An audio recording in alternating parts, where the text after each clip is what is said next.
The English East India Company.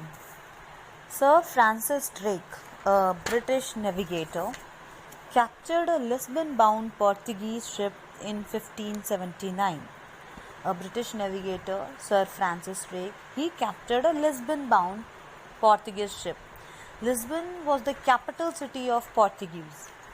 So he captured a Lisbon-bound Portuguese ship in 1579.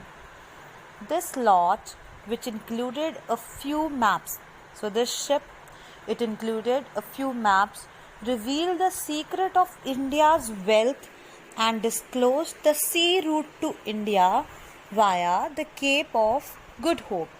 The Cape of Good Hope is a place near the far south end of Africa.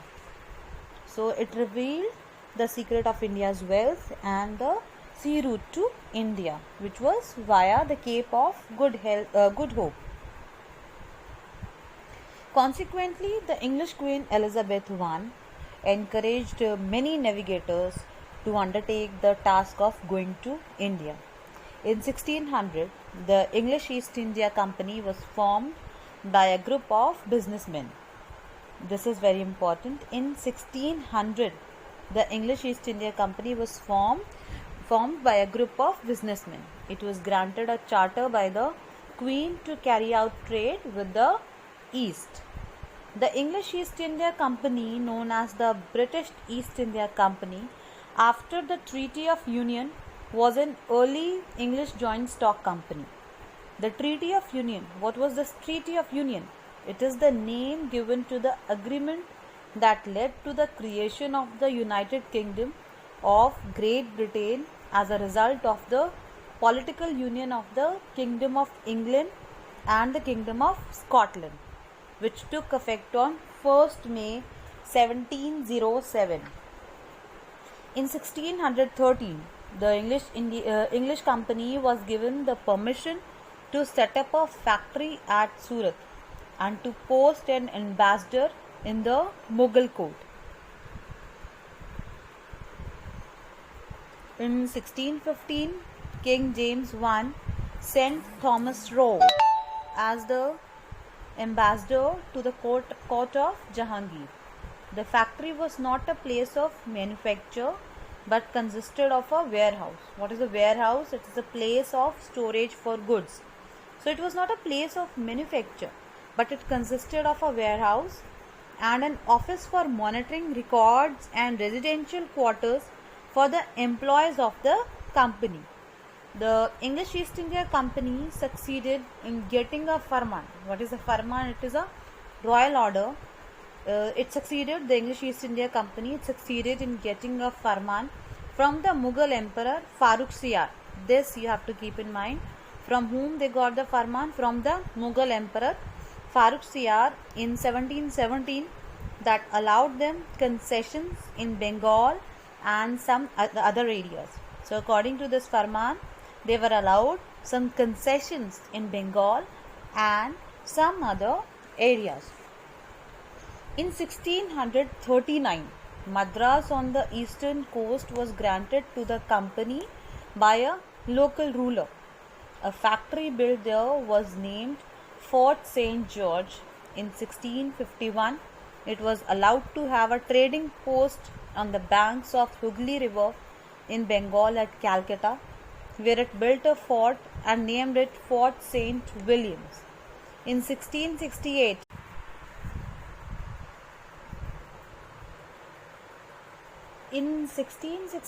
Bombay was granted to the company by the English ruler Charles II, who had received it as dowry in marriage with the Portuguese princess.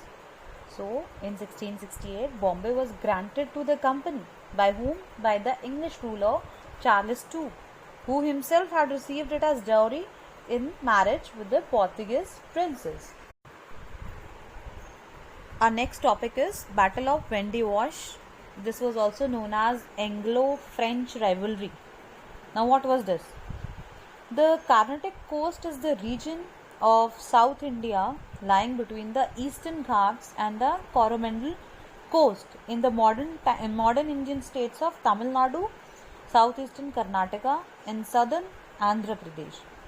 In the 18th century, this region was a dependency of Hyderabad, one of the major succession states of the Mughal Empire, ruled by the Nizam or the commander of the Mughal army. So, for nearly 20 years, from 1744 to 1763, the French and the English remained engaged in various wars for control over the trades, wealth, and territory of India in this region. In all, 3 Carnatic wars were fought between these two parties due to the following reasons and circumstances. So, in all, 3 Carnatic wars were fought between the two parties. Between whom? Between English and French. So, we will discuss the reasons or the circumstances which led to these wars. So, the first is the decline of central authority. That is, Mughals in India in the 18th century led to the local rulers trying to increase their area of control. The War of Succession in Carnatic gave a good opportunity to the imperialist ambitions of the British and French companies. England and France had been traditional rivals in Europe too. This is very important, this point. England and France had been traditional rivals in Europe too. When the war over the issue of Austrian succession started in Europe, First Carnatic War started in India. Similarly, when 7 Years' War began in Europe, the Third Carnatic War started in India between the British and the French East India Company. So, this point is also very important. Next is the British East India Company attacked and captured the French factory at the Chandernagore and was able to defeat the French in the Battle of Vendivash in 1760. So, the British East India Company attacked and captured the French factory at Chandernagore and was able to defeat them in the Battle of Vendivash in 1760. A treaty was imposed on French company in 1763. The French East India Company got back its factory of Pondicherry and the Chandernagore, but henceforth the French were reduced to the status of only a trading company with no political claim in India. So these were the reasons and the consequences of the Battle of Vendivash, which was fought between English and French. Next topic is the French East India Company. For French East India Company, it was formed in 1664. Formed in 1664, the French East India Company established trade settlements at Surat, Masulipatnam, Chandernagore, Balasore, Mahe and Pondicherry. The company had its naval base, that is the base of the navy, in the Indian Ocean in the islands of Mauritius and Reunion, but due to its distant location, it was not very helpful to the French officers stationed in India. With the coming of Dupleix as the governor of the French factories in India, the French power increased considerably. They could increase reasonably after the coming of the Dupleix as the governor of the French factories in India. So, after sidelining the other East India companies like the French East India Company, the Dutch East India Company, the British East India Company started its struggle for territories in India. They started their wars with the Indian rulers, and the Battle of Plassey was the consequence of their ambition for the struggle for territories. It was a British conquest of Bengal. While the British East India Company was busy in the south trying to put an end to the French political aspirations in India, problems started in Bengal between the company and the Nawab of Bengal, Sirajuddaulah. This is very important. While while the British East India Company, they were busy in the south trying to put an end to the French political aspirations in India. Problems started in Bengal between the company and the Nawab of Bengal. Who was the Nawab of Bengal at that time? Sirajuddaulah. It is very important. It finally culminated in the Battle of Plassey. It finally led to the Battle of Plassey between the two sides. It resulted in the defeat of the Nawab.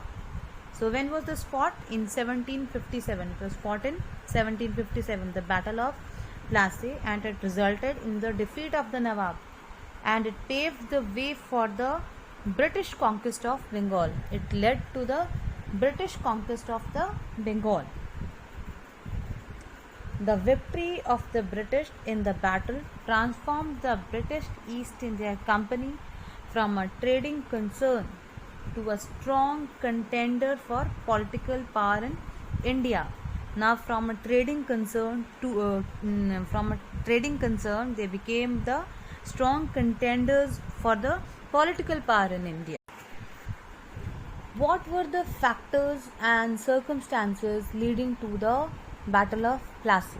We will discuss about that now. The Nawabs of Bengal had asserted their power and autonomy as several other succession states had done after the death of Aurangzeb and decline of the Mughal power. In the early 18th century, Murshid Quli Khan, followed by Aliwardi Khan, established themselves as strong rulers. They adopted a number of firm economic policies to strengthen the province. They were suspicious of the British and refused to grant the company several concessions, demanded large tributes for the company's right to trade in the state, denied it any right to mint coins, and stopped it from extending its fortifications at the trading post in Hooghly. When Sirajuddaulah succeeded Aliwardi Khan as the Nawab of Bengal in 1756, he also found the attitude and the behavior of the British East India Company officials annoying. The English East India Company, as a trading concern, had extracted the permission from the Mughal Emperor Farrukhsiyar to avail the privilege of free trade in Bengal, Bihar, and Odisha. In 1717, on the condition of an annual payment of 3,000 rupees. Dastaks were the special certificates or passes using which commercial goods of the company could be transported from one place to another without paying any taxes in the region. However, the company's servants who were expected to pay duty when carrying on private trade refused to pay it and started misusing the dastaks. They even started selling them to the Indian traders. As a result, the state of Bengal started losing a big amount of revenue. Sirajuddaulah wanted to check these irregularities in the state. He wanted to check what were the reasons of these irregularities in the state. The Nawab also objected to the fortification activities of their factories by the French and the British companies. While the French company stopped after the warning served by the Nawab, the English company refused to comply. They refused to obey Nawab. As British trade had expanded, the company had persuaded merchants and traders to come and settle near the factory. The company also had the zamindari rights over 3 villages for the upkeep of the factory. Now the company wanted to fortify it properly to safeguard it against any possibility of French attack as well as to defend itself from the Nawab of Bengal, Sirajuddaulah. The company also interfered in the political life of the state and resorted to political conspiracies to dethrone the Nawab. Therefore, the Nawab attacked the English factory at Qasim Bazar in 1756 and captured it.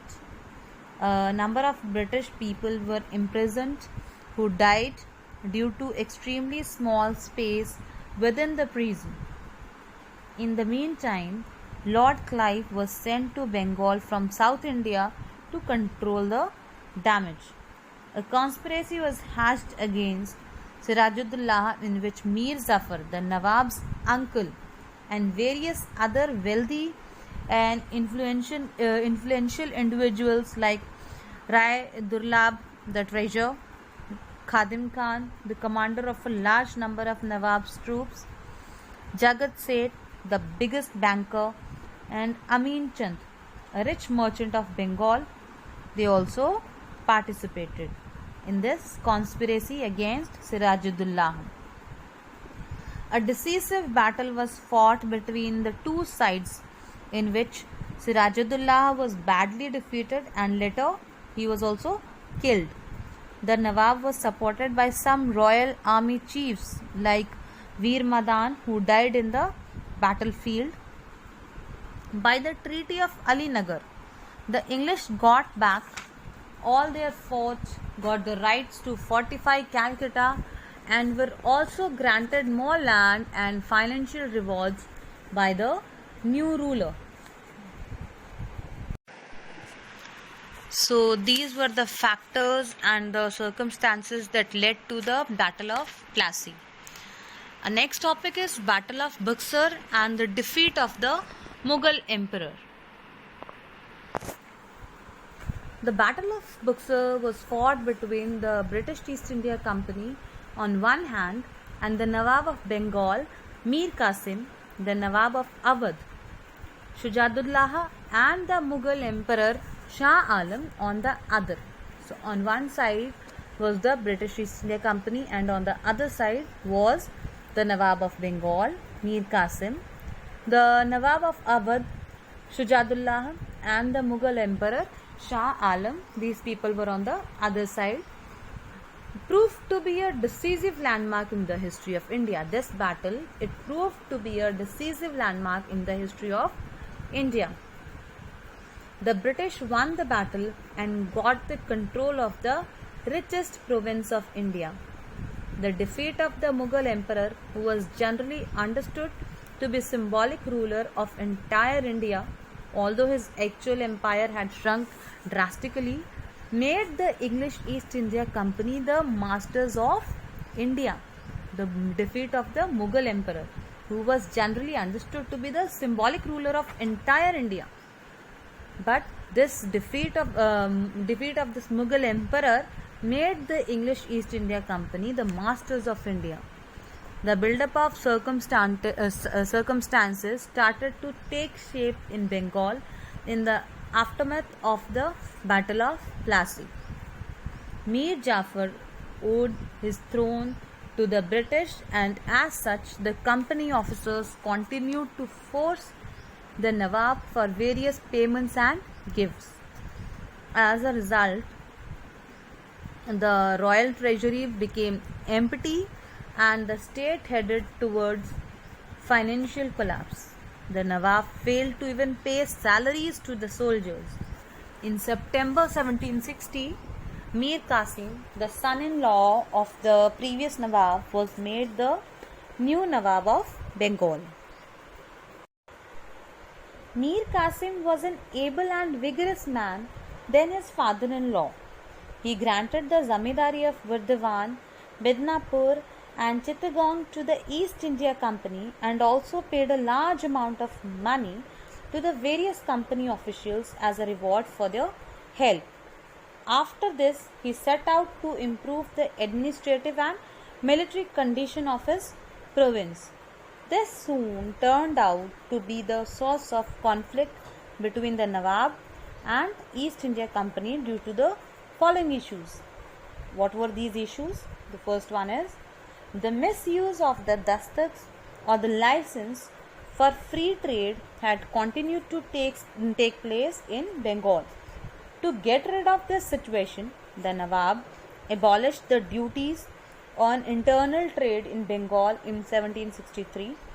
As a result of this, even the Indian merchants were exempted from all duties. Now the British East India Company and the officers could not sell the dastaks to the Hindu merchants. The second point was Mir Qasim shifted his capital from Murshidabad to Munger in order to curtail the increasing British interference in the political life of Bengal. Munger was at a considerable distance from Calcutta, the main center of British power. This annoyed the British company officers. Moreover, Mir Qasim also got the new capital fortified and set up a factory there for manufacturing arms and weapons. He organized an army of 40,000 efficient soldiers trained on European model of safeguarding the capital. All these moves of Mir Qasim exposed his ambitions to the British. The British officers turned offensive, and under Ellis, a troop attacked the Nawab's army at Patna. The British troop was defeated, and a number of British soldiers were imprisoned by the Nawab. However, later the British troops under Major Adams defeated the Nawab's army at various places in the region.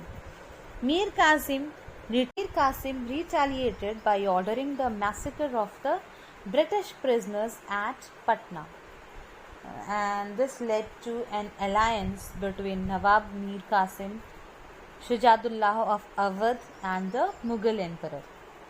These incidents led Mir Qasim to sign an alliance with Awadh, where Nawab Shujatullah supported his actions. He happened to be the Wazir of the Mughal ruler Shah Alam II, who was also camping in Awadh at that time. He also joined the alliance. The combined forces of the three powers started a battle with the British at Patna. However, at Buxar, their forces were decisively defeated by the British forces in October 1764.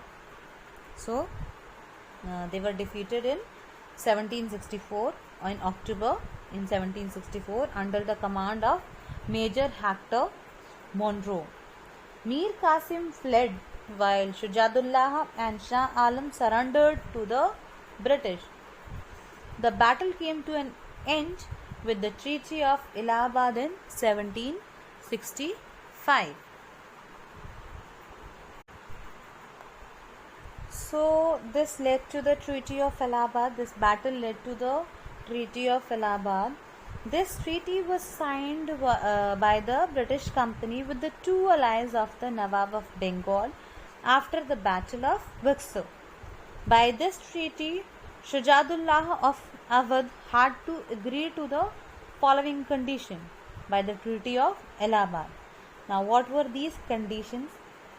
The first one was that the Nawab agreed to surrender Allahabad and Kora to Emperor Shah Alam.